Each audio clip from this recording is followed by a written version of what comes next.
Shalom pemirsa, Bapak Ibu, Saudara yang kami kasihi. Kita bertemu kembali dalam diskusi Sekolah Sabat, di mana pada minggu ini kita sudah tiba kepada pelajaran yang baru. Pelajaran Sekolah Sabat kita triwulan yang ketiga, yang judulnya adalah Surat Efesus.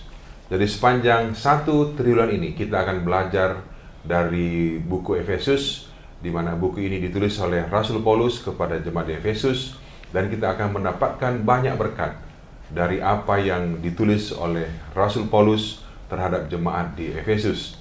Dan pada pelajaran yang pertama ini kita bersyukur kita juga dapat belajar bersama-sama, di mana pelajaran kita ini juga akan menolong kita untuk mengerti rencana-rencana Kristus bagi umat-umatnya, baik dalam zaman perjanjian baru dan tentunya pada zaman kita sekarang ini. Bapak Ibu Saudara yang kami kasihi, dari studio Voice of Seven Conference Jakarta Timur, Jalan Tanjung Ano nomor 7 Surabaya, kami menyiarkan acara ini bekerja sama antara Departemen Komunikasi dan Departemen SSPP Conference Jawa Kawasan Timur. Dan kami juga menyiapkan layanan bila mana Bapak Ibu Saudara semua membutuhkan pelayanan, dapat menghubungi nomor yang ada di layar dan dapat menghubungi nomor ini untuk mendapatkan pelayanan lebih jauh lagi. Bapak Ibu Saudara pemirsa yang kami kasihi, pada minggu ini kita akan belajar dari pelajaran yang pertama dari pelajaran Sekolah Sabat kita, di mana judul pelajaran kita pada minggu ini adalah Paulus dan Jemaat Efesus. Dan sebagai narasumber pada pelajaran kita yang pertama triwulan ini adalah di sebelah kanan saya, hamba Tuhan Pendeta Susilo Mundriharto. Beliau adalah Direktur Pendidikan dari Conference Jawa Kawasan Timur. Dan narasumber yang kedua di sebelah kiri saya adalah hamba Tuhan Pendeta Tutri Tumangkeng. Beliau adalah Direktur Penata Layanan dan ASI dari Conference Jawa Kawasan Timur. Shalom. Dan kita akan belajar bersama-sama dan akan didahului dengan doa buka yang akan dibawakan oleh Pendeta Susilo. Saudara-saudara terkasih, terima kasih untuk kesempatan ini kita kembali belajar firman Tuhan melalui pelajaran Sekolah Sabat. Mari kita berdoa bersama saat ini. Bapa kami yang di surga, terima kasih untuk kesempatan kami dapat berdiskusi, belajar firman-Mu melalui pelajaran Sekolah Sabat ini. Tolonglah kami untuk memahami dan tolonglah kami untuk mengambil hikmat dan menghidupkan kebenaran-Mu dalam kehidupan kami. Sertai pelajaran awal ini untuk pelajaran Sekolah Sabat triwulan yang keempat ini. Terima kasih, dalam nama Tuhan Yesus kami berdoa. Amin. Amin. Pemirsa yang kami kasihi, saya rindu untuk membacakan ayat hafalan daripada pelajaran kita ini sebelum Pendeta Susilo nanti akan memberikan penjelasan. Sebab Ia telah menyatakan rahasia kehendaknya kepada kita sesuai dengan rencana kerelaannya, yaitu rencana kerelaan yang dari semula telah ditetapkannya di dalam Kristus sebagai persiapan kegenapan waktu untuk mempersatukan di dalam Kristus sebagai kepala segala sesuatu, baik yang di surga maupun yang di bumi. Efesus 1 ayat 9 dan 10. Pemirsa yang kami kasihi, pemirsa yang kami hormati, terima kasih saudara sudah bergabung dalam menyaksikan siaran kita pada minggu ini. Dan kita akan belajar dari buku Efesus, di mana penulis daripada pelajaran Sekolah Sabat kita adalah John McVeigh, PhD, adalah rektor dan profesor agama pada Walla Walla University di College Place, Washington, Amerika Serikat. Dan dia telah melayani sejak tahun 2006. Untuk mengawali pelajaran kita mengenai buku Efesus, Pendeta Susilo akan memberikan penjelasannya. Silahkan Pendeta. Baik, terima kasih untuk Pendeta Victor yang sedang memberikan introduction dalam pelajaran materi buku kita tentang Efesus.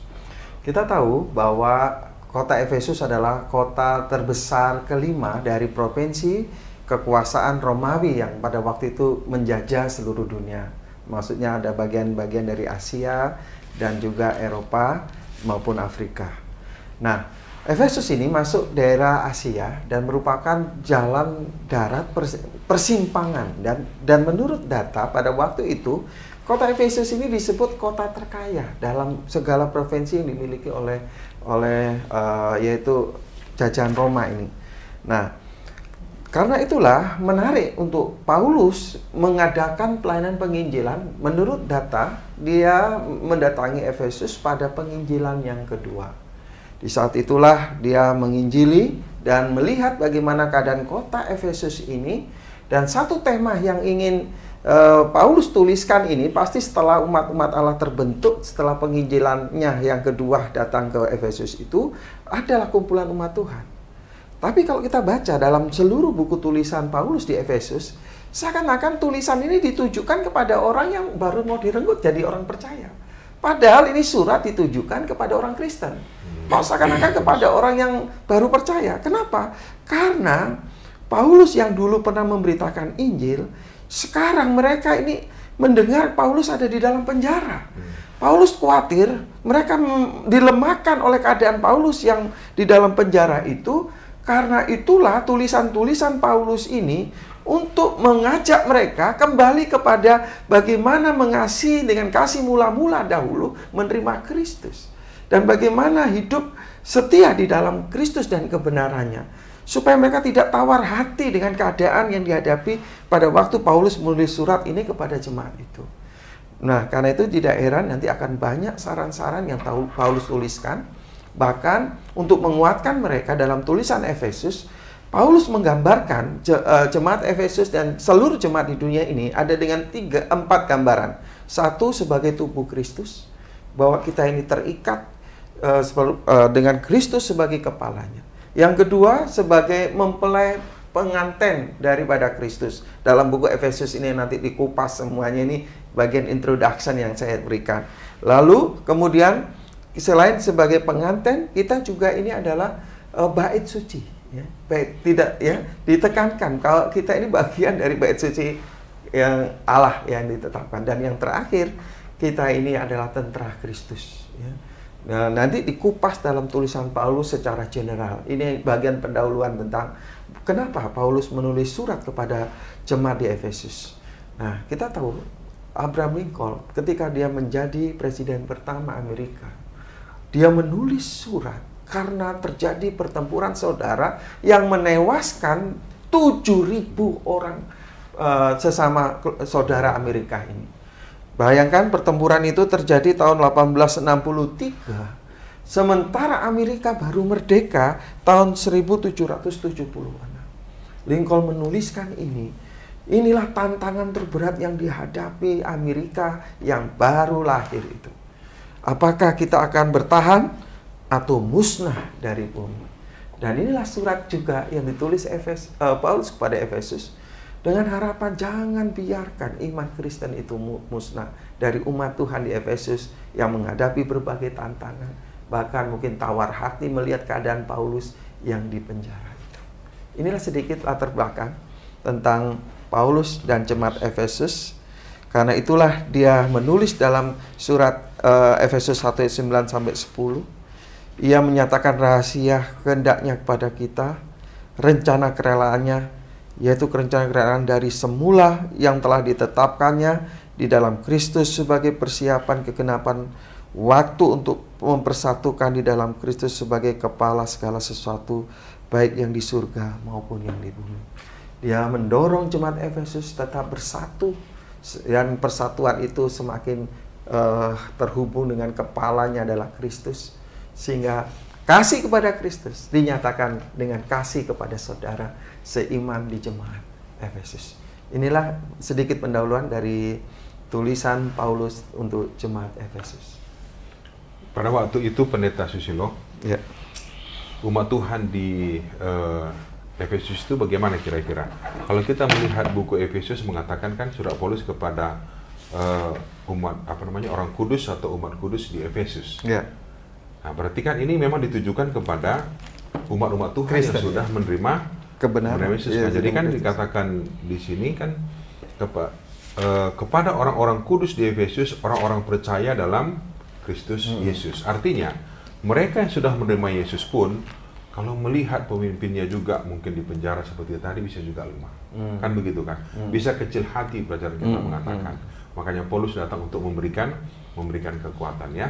Oke. Mungkin ada hal yang lain yang bisa kita tahu dari tulisan Rasul Paulus terhadap Efesus ini, Pendeta. Ya.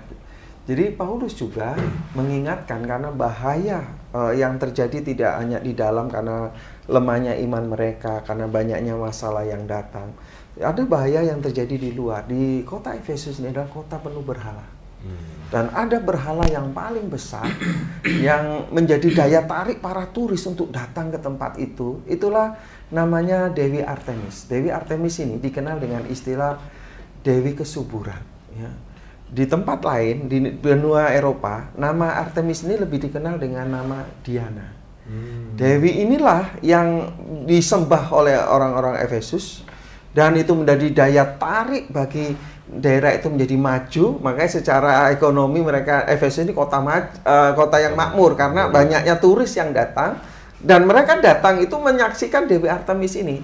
Yang menurut fakta katanya Dewi Artemis ini pilarnya saja berjumlah 127 pilar tempat Artemis ini, Dewi yang dipuja ini. Dan dari 127 ini 36 diantaranya itu berlapis emas. Jadi mereka ini ya seperti orang mau menyaksikan Dewi Artemis ini ya, ketika Paulus menyampaikan pekabaran Injil ini di situ.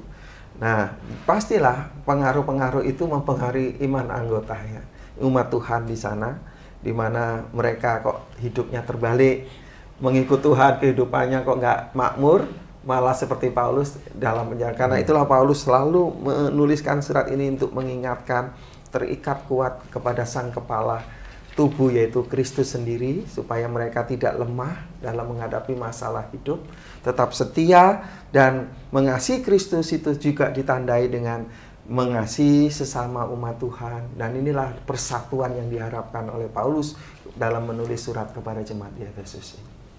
Gitu. Tapi yang perlu tahu kita bahwa Paulus ini dipenjara oleh karena kebenaran ya, bukan karena ya, kejahatan ya. Kita jadi, sudah tahu tentang itu. Dia dipenjarakan karena Yesus Kristus untuk kamu orang-orang yang tidak mengenal Allah, dikatakan ya. Jadi mungkin karena dia melayani, dia mengabarkan, dia dibenci sehingga dipenjarakan. Tetapi dapat kita lihat bahwa walaupun di penjara, Paulus ini tetap mengingat umat-umat Tuhan dan mengirim surat kan ya. Mengirim surat untuk menolong, menguatkan akan umat-umat Tuhan di Efesus supaya mereka pun tetap teguh di dalam iman. Jadi walaupun dia sebagai, sebutkanlah mungkin waktu itu sebagai gembala di situ. Ya, selama 3 tahun ya Paulus tinggal di Efesus. Bayangkan cukup lama tinggal bersama umat Tuhan di sana. Setelah sekian lama dia pergi, lalu mendengar keadaan mereka yang sedang bermasalah karena mungkin masalah dari luar maupun dari dalam, sehingga Paulus yang merasa ini jemaat yang didirikan melalui ini misionerinya, walaupun itu ada pekerjaan Tuhan pada dia seperti seorang bapak yang menginginkan anaknya setia di dalam Kristus seperti dia setia kepada Kristus. Walaupun sedang di penjara gitu ya. Walaupun sedang penjara. Oke. Mungkin sekarang saya ke Pendeta Tutri dulu ya, Pendeta Tutri. Kan tadi kita tahu bahwa Paulus ini dipenjara oleh karena Yesus Kristus, oleh karena kebenaran. Dan pelajaran kita mengatakan bahwa Paulus ini khawatir, jangan-jangan karena saya di penjara berpengaruh terhadap iman daripada umat Tuhan di Efesus. Mengapa ini orang baik menyampaikan kebenaran malah dipenjara, kan begitu ya? Bagaimana kira-kira Pendeta Tutri? Kalau kita sekarang ini, kalau kita baik, sudah setia, dapat masalah, gimana? Baik. Jadi tadi sudah disampaikan oleh Pendeta Susilo ya tentang sedikit latar belakang. Nah, memang ketika Paulus menulis surat Efesus ini, dia perkenalkan dirinya dulu. Ya, walaupun dia sudah pernah ke sana, dia kenalkan. Jangan sampai mereka ragu, kan dulu kan banyak juga tulisan-tulisan. Sehingga Paulus memperkenalkan dirinya lebih dahulu. Siapa dia? Pertama, dia sebagai penulis. Karena zaman abad pertama itu banyak juga surat-surat yang beredar. Termasuk kita belajar dulu MT kan, ada beberapa surat Paulus kan hilang. Ya, artinya jadi ketiga tapi nggak jadi karena hilang. Jadi supaya orang itu memahami ini siapa, dari siapa, dia perkenalkan juga. Kalau umpama sudah dikenalkan, oh ini dari Pendeta Victor, oh ini, oh itu gembala saya dulu, oh dari Pendeta Susilo kirim surat ke dia, oh iya, dia kenal. Jadi mereka pada saat mereka mendengar siapa, melihat penulis, oh berarti Pendeta saya sudah kenal orangnya. Yang kedua, dia juga clearkan, tadi sudah dijelaskan, dia mengclearkan bahwa dia berada di penjara. Tetapi dia berada di penjara, ada jangan titik juga, ada lanjut sudah diketahui bahwa dia di penjara karena Kristus. Nah, oleh karena itu dia mengingatkan kepada jemaat Efesus, karena jangan lupa ya, di jemaat Efesus ini terpengaruh dengan budaya Efesus ini. Karena mereka ini kota Efesus kan terkenal kaya, subur, makanya mereka punya punya dewi yang bernama Artemis itu, lalu disebut Diana, itu dewi kesuburan. Makanya kalau kita lihat sini ada satu provokator juga, Demetrius namanya. Dia memprovokate supaya tidak usah percaya yang lain. Inilah semua, dan itu yang menjadi pusat orang datang ke Efesus karena melihat dengan kemegahan itu. Nah, karena kemegahan itu memang ya kita juga sebagai gembala kan ada juga kekhawatiran jangan sampai orang yang pernah kita gembalakan, orang yang pernah kita ajar terpengaruh. Nah, sebabnya surat ini muncul. Nah, surat ini muncul dan dijelaskan kenapa saya di penjara, karena Kristus, karena kebenaran, bukan karena kesalahan dia. Nah, inti daripada yang disampaikan oleh Rasul Paulus ini jangan sampai mereka terjebak dalam kondisi kemakmuran itu. Karena akhirnya di dalam pelajaran itu sudah di Pendeta Susilo sampaikan, kondisi di Efesus ini ya kalau melihat dalam secara ekonomi oke, subur, tetapi terjepit oleh karena kerohanian. Apalagi ketika mereka mendengar siapa? Paulus. Makanya Paulus jelaskan itu. Nah, itu sebabnya ada beberapa tema yang sudah disampaikan. Dan kita akan pelajari itu di pelajaran hari Rabu, hari Kamis. Kita akan lihat tema-tema utama untuk memberikan kekuatan. Artinya mengingatkan kembali kepada jemaat Efesus. Hati-hati loh, jangan kalian terjebak seperti ini. Ingat apa yang saya sudah ajar sama kalian dulu.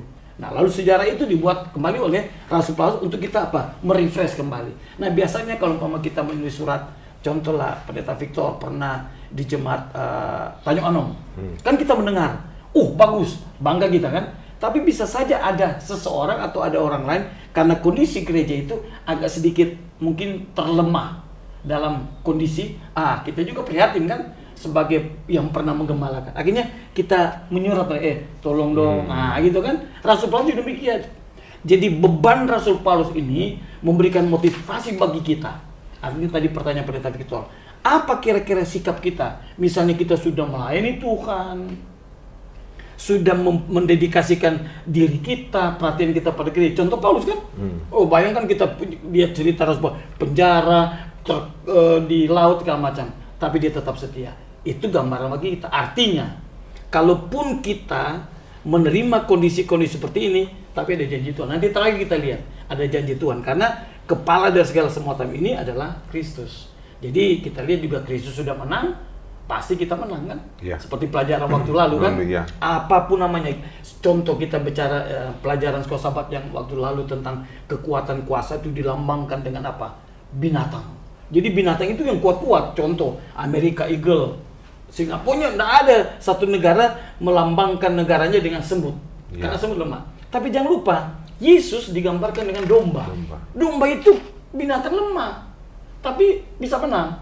Nah inilah, jadi artinya kalau kita tetap mempertahankan kebenaran, kalaupun dalam kondisi seperti Rasul Paulus yang dia alami, setia aja lakukan, karena Tuhan akan apa? Lepaskan. Artinya kalau kita pun setia dalam Tuhan, bukan berarti kita bebas atau lepas daripada masalah atau penderitaan. Oh iya, sudah pasti. Dan Tuhan tidak pernah menjanjikan begini, Pendeta Victor, Victor anakku, udah karena kamu sudah percaya sama saya, kamu sudah menerima kebenaran, kamu pengikut yang setia, ini jalanmu mulus, karpet merah, bunga di kiri kanan, lalu kita jalan dengan kangkung. Enggak, nyawa juga katakan tidak. Tapi Allah berjanji akan berikan kita kekuatan. Nah itu dia untuk menjalani hidup ini. Itu kira-kira. Terima kasih Pendeta Tutri. Sekarang Pendeta Susilo. Pelajaran kita menuliskan bahwa Rasul Paulus ini menulis surat kepada jemaat di Efesus dengan menggunakan metafora. Kan pendeta Susilo bisa lihat di situ, gereja sebagai tubuh, sebagai bangunan, tadi disinggung ya, sebagai pengantin perempuan, prajurit. Kenapa hal ini yang dipilih? Kan bisa juga yang lain contohnya mungkin. Atau kenapa Rasul Paulus menggunakan metafora? Bagaimana kira-kira pendeta Susilo? Jadi ingat, sebuah gambaran lebih mudah diingat dan lama bertahan dalam pikiran. Dan itu untuk memberi kesan, pertama, supaya pesan Paulus lebih mudah ditangkap. Kalau kamu ingin kuat, seperti kepala harus tersambung terus dengan tubuh. Tanpa kepala, kamu nggak akan hidup. Jadi inilah gambaran-gambaran metafora yang digunakan Paulus, pertama untuk mudah diingat oleh umat Tuhan. Mudah dibayangkan, digambarkan. Dan sekali lagi, pesan yang berbentuk gambaran atau metafora itu, yaitu lebih bertahan, dan itu akan pesannya itu akan lebih tahan pada waktu berbentuk gambaran. Dari situlah mereka bisa membayangkan gambaran itu dengan apa yang mereka lihat, mereka alami, dan seperti itulah hubungan kita dengan Kristus. Kalau kita ingin menang, kita harus seperti tentara, yaitu memakai baju sirah, dan itu gambaran tentang bagaimana kamu harus bertahan melawan pencobaan. Kamu ini juga mempelai wanita Kristus yang harus setia, ya, sama seperti wanita Yahudi. Kalau ditemukan dia berzina, dia hukumannya dirajam.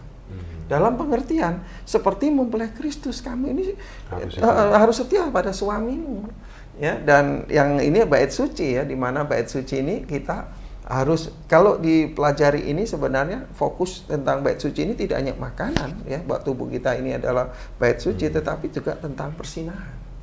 Harus dijauhkan dalam hal itu. Jadi ini metafora yang diberikan Paulus supaya jemaat lebih mudah kepada jemaat di Efesus ini, supaya lebih mudah ditangkap pesan-pesannya dan diaplikasikan maknanya. Dan pelajaran kita juga mengatakan memang yang disampaikan oleh Rasul Paulus adalah mengungkapkan maksud dan tujuan Allah kepada umatnya. Itu yang ditujukan oleh Yesus. Pendeta Tutri, pelajaran ini juga menekankan bahwa surat Efesus ini dipenuhi dengan Kristus, apakah kata Kristus atau apa yang Kristus lakukan dan buat di situ. Sepenting apa Rasul Paulus harus mengatakan hal itu begitu sering berulang-ulang kepada jemaat Efesus? Kenapa semua tentang Kristus, berpusat kepada Kristus? Pelajaran berikutnya nanti adalah amanat agung yang berpusat kepada Kristus dan seterusnya. Ya, inilah kita lihat kontekstual kondisi yang terjadi. Karena kita lihat latar belakang juga di Efesus yang kita sudah pelajari tentang kondisi, tentang keadaan dari kota Efesus, termasuk jemaat yang di Efesus kan. Kota itu sangat mempengaruhi kehidupan kita. Apakah kehidupan pribadi, sehari-hari, dan kerohanian itu berpengaruh. Makanya kita lihat, ya, orang yang misalnya dia lahir di laut tanpa dia ajar berenang, dia bisa berenang. Orang yang lahir di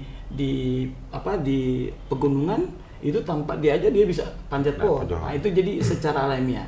Nah, alamiah itu potensi. Nah, oleh karena itu dalam pelajaran kita ini tadi sudah jelaskan tentang metafora, gambaran. Nah, jadi pusatnya Kristus. Makanya tadi dijelaskan bahwa kita ini adalah tubuh Kristus. Tubuh berarti ada tangan dan segala macam. Tapi diingatkan, ditekankan kembali oleh Rasul Paulus adalah Kristus adalah kepala. Dia adalah pusat. Tadi saya senang sekali mengatakan bahwa jangan sama seperti tadi kita berselingkuh. Itu kan tadi kan orang kalau dulu kan bukan cuma dirajam, dibunuh langsung kan. Nah, jadi jangan sekali-sekali ada terbesit dalam pikiran kita untuk berselingkuh. Artinya meninggalkan, itu kan, meninggalkan. Dan selalu diingatkan oleh Rasul Paulus tentang bahwa kepala daripada segala sesuatu itu Kristus. Artinya jangan kita coba membanggakan diri. Contoh kita bagian dari tubuh itu, contoh di gereja kan, tubuh gereja. Makanya dia bait suci, gereja sebagai bangunan, gereja sebagai tubuh. Jadi artinya jangan berpikir, oh karena ini tangannya bekerja, saya yang paling hebat. Nah itu dia, itu. Ini yang ditekan oleh Rasul Paulus. Oh saya kan kalau nggak ada kaki nggak bisa jalan loh Pak. Nggak bisa. Tapi harus berfokus kepada Kristus. Makanya saya ingin baca satu ini ya. Ada satu kutipan yang saya suka di sini selain di paragraf kedua. Ini kata, Paulus berusaha untuk menyalakan kembali. Jadi memberikan semangat, motivasi kepada orang-orang yang ada di mana? Di Efesus, orang-orang percaya. Dengan mengingatkan mereka bahwa mereka adalah bagian dari gereja sebagai tubuh Kristus. Tadi sudah dijelaskan pengantinnya, kita gereja ini pengantin wanita. Kristus adalah pengantin pria. Lalu kemudian yang merupakan inti rencana Allah untuk mempersatukan.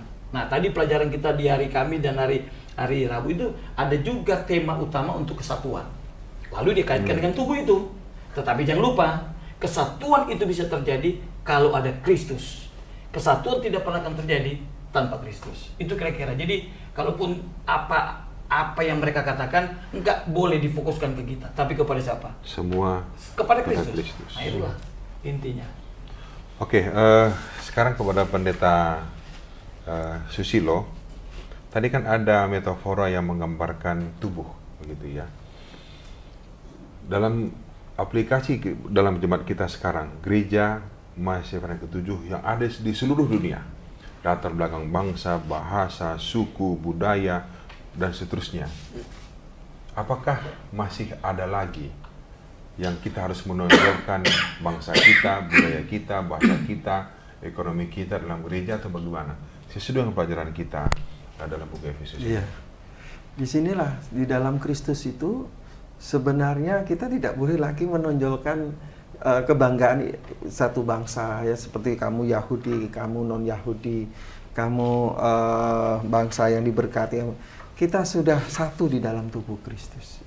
Disinilah kita menjadi satu keluarga untuk saling, inilah pentingnya menekankan persatuan. Ketika kita menonjolkan perbedaan, yang terjadi bukan persatuan tapi perpecahan. Karena itu metafora ini menekankan pentingnya kita, yaitu mengingat bahwa kita ini sebagai satu kawanan dalam keluarga Allah, satu kumpulan sebagai bangunan bait suci. Dan kita ini adalah bagian dari tubuh Kristus. Perbedaan itu, yaitu mungkin dalam hal talenta, kesanggupan, itu berguna untuk memajukan pekerjaan Tuhan, bukan untuk meninggikan satu, tangan kanan membanggakan jati dirinya sebagai tangan kanan, tangan kiri mungkin dilecehkan karena selalu bekerja di bagian belakang, sementara tangan kanan selalu yang terima uang. Tetapi tidak ada ini. Apa yang terjadi? Terjadilah hal persatuan yang baik. Contohnya, saling membantu. Kalau ada tangan kiri yang gatal, tangan kanan tanpa diundang garut tangan kiri.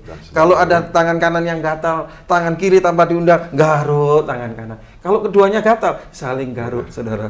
Itu saling menolong. Ya, inilah yang harus terjadi dalam jemaat Tuhan, yang saling ketika melengkapi, bukan saling menonjolkan diri dan menekankan perbedaan sehingga terjadi perpecahan. Dan itulah tujuan Paulus menulis surat ini kepada dan itu yang diajarkan Kristus.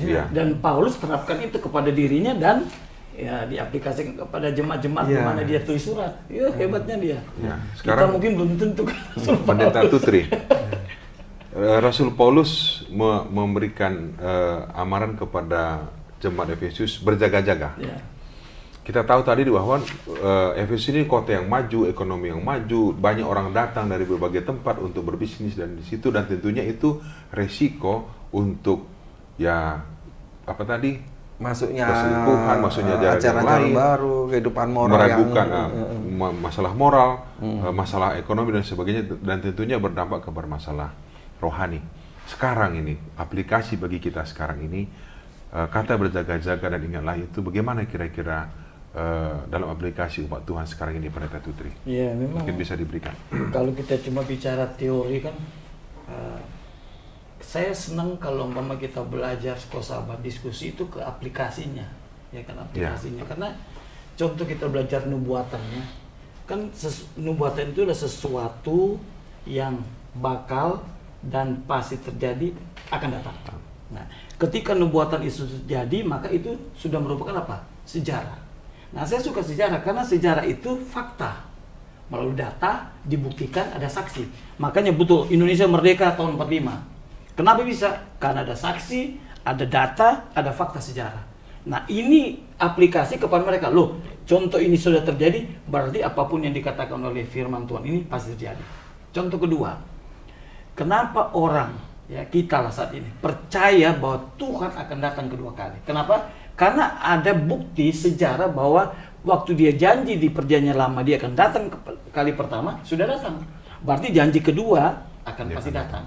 Nah sekarang contoh ini. Dalam menunggu itu, dalam merealisasikan impian-impian itu, tentunya proses perjalanan itu bisa saja terjadi ganjalan, tantangan-tantangan. Nah makanya tadi senang ini, sekiranya, makanya sekarang ini kita bersyukur. Kalaupun sudah ada orang atau kita mulai berbeda orientasi, tapi masih ada umat-umat Tuhan, baik gembala, masih dia punya ideal orientasi masih tetap. Contoh, bagi orang lain berpikir tentang money orientasi, bagi orang lain ini materi, tapi bagi orang lain masih tetap ideal dalam pelayanan. Nah itu kita juga harus memberikan apresiasi. Sekarang berjaga, karena ini pengalaman. Ini dan jangan bilang patung kayak di episode kan patung kelihatan. Sekarang ini bukan itu semuanya. Kan patung itu bisa saja tadi sudah dijelaskan Pendeta Susilo. Sebenarnya we are equal. Tapi ada orang yang memposisikan dia seperti ini. Kan kalau bukan saya nggak ada. Kalau bukan saya, nggak bilang oh kalau bukan dia, tapi kebanyakan kalau bukan saya. Nah ini yang menjebak orang dan menganggap diri apa. Nah oleh karena itu berjaga, jangan kita terjebak ke situ. Makanya Rasul Paulus mengingatkan kembali. Saya lihat peristiwa di sini di gedung kesenian itu. Peristiwa itu kan bisa juga terjadi di akhir zaman. Jadi ada orang yang tidak senang dengan pelajaran ini dan itu diingatkan oleh siapa? Rasul Paulus, jangan sampai kamu terjebak di itu. Makanya seperti tadi Demetrius ya, dia mempengaruhi orang lain, memprovokasi sampai ribuan orang untuk apa? Nah, itu ya itu 5.000. Nah, itu bisa terjadi. Makanya berjaga-jaga, jangan kita ikut, jangan ikut-ikutan. Nah, kalau kita ikut, kita harus tahu itu benar atau tidak. Jadi harus berjagalah. Jadi ada cerita ini, cerita di Manado waktu ini. Jadi ada orang ya dia berkhotbah, bicara berjaga nomor 2. Jadi ketika bilang berjaga, dia bilang oke, saya mau berdoa, mata satu saya tutup, mata satu saya buka. Loh kok bisa? Ya satu kan berjaga, satu berdoa. Berjaga dan berdoa ya. Tapi bukan itu, dia berjaga bagaimana sikap kita untuk melihat kondisi ini terjadi, jangan sampai kita bertentangan dengan apa yang diajarkan oleh Kristus. Ingat bahwa tubuh Kristus bagi kita bagian daripada tubuh Kristus itu. Mungkin jangan terjebak lah. Saya sedikit tambahkan ya. Jadi pada akhir zaman ini seperti yang terjadi, setan pasti punya rencana untuk menghancurkan persatuan dan iman jemaat di Efesus kepada Kristus. Pada saat ini juga persatuan juga lagi diuji. Di mana kita yaitu menampilkan perbedaan-perbedaan, menampilkan hal yang kata Alkitab yaitu kasih itu menutupi segala hal. Tetapi ini gantinya menutupi malah mengumbar kejahatan. Bahkan belum tentu itu benar. Tapi apa yang terjadi? Jemaat dirugikan. Seperti tubuh mulai dicerai-cerai-beraikan. Seperti bait suci, batunya itu sudah mulai digoyang-goyang untuk dihancurkan. Dan disinilah kesimpulan yang harus jemaat akhir zaman seperti jemaat Efesus. Jangan melihat kepada manusia. Jangan meninggalkan kasihmu kepada Kristus. Lihat Kristus, teladani dia. Tetap Tuhan tidak mau jemaatnya ini tercerai-berai. Ada upaya untuk menghancurkan jemaat ini di akhir zaman. Tapi jangan biarkan kita terpisah dari tubuh Kristus itu. Nah, oke, terima kasih. Oke, silakan. Cuma sekedar mengenai Efesus. Terakhir. Kita tahu kan ini kita ada 7 jemaat. Tapi jemaat Efesus kan jemaat pertama. Di 7 jemaat itu kan di dalam kitab Wahyu pasal 3. Memang kita juga pelajari bahwa jemaat Efesus ini kan dikenal dengan jemaat kasih mula-mula. Tapi julukan bagi jemaat Efesus apa? Loveless Church. Jemaat yang kehilangan kasih. Nah, jangan sampai itu, makanya Rasul ingatkan mereka tuh supaya tetap dalam satu tubuh, kasih sesama. Nah, itu intinya. Jadi jangan sampai kita kehilangan kasih lah. Karena orang sekarang bilang orang kita tidak punya kasih. Oke, terima kasih. Kita senang untuk pelajaran kita sepanjang triwulan ini ya, dari buku Efesus yang sudah kita awali pada diskusi saat ini. Pemirsa, Bapak Ibu sekalian, saya ingin membacakan dari buku pelajaran kita bahwa ada tiga tema yang Paulus ingin sampaikan dalam tulisannya kepada jemaat Efesus. Ketiga tema itu adalah yang pertama Yesus Kristus. Yang kedua adalah kasihnya bagi jemaatnya. Yang ketiga adalah karyanya melalui jemaat, dan semuanya itu adalah untuk apa? Keselamatan umat manusia. Tuhan rindu kita selamat. Makanya sepanjang pelajaran kita, triwulan ini kita akan mempelajari pelajaran daripada buku Efesus dan bagaimana Yesus dalam rencana yang agung untuk keselamatan umat manusia. Terima kasih atas perhatian Bapak Ibu semua pemirsa yang kami kasihi. Terima kasih Pendeta Susilo dan Pendeta Tutri yang sudah tergabung dalam diskusi kita pada minggu ini. Tuhan berkati semuanya dan mari kita tutup dalam doa. Pendeta Tutri akan berdoa. Mari kita berdoa. Tuhan, terima kasih. Kami boleh belajar firman Tuhan melalui pelajaran sekolah Sabat. Di triwulan ketiga, pelajaran pertama tentang kitab Efesus. Bagaimana Rasul Paulus memberikan peringatan kepada jemaat Efesus, dan itu juga menjadi peringatan bagi kami sebagai umat-umat Tuhan yang tetap mengakui Engkau adalah kepala gereja.